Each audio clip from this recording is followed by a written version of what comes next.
Around 11 kilometers from the heart of Ernakulam city is a great place for nature lovers, the Kalamaserry Mini Forest and the adjoining wetlands.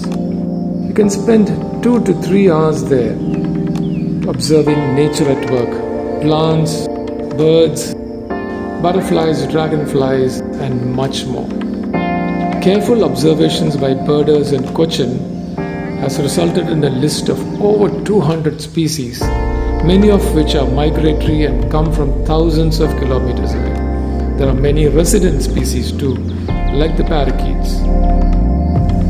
Observe the birds, discuss what you saw over a cup of coffee, and then continue your walk. On any average day, you can see between 30 to 60 species of birds depending on the time of the year.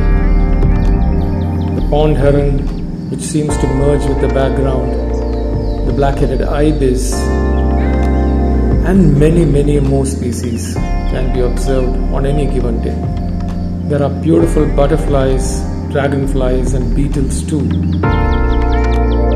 Chalbol, or Walk and Talk, is an initiative of like-minded individuals based at Kochi to conduct virtual tours, nature walks and curated visits to places of cultural interest. Call or write to us for more details.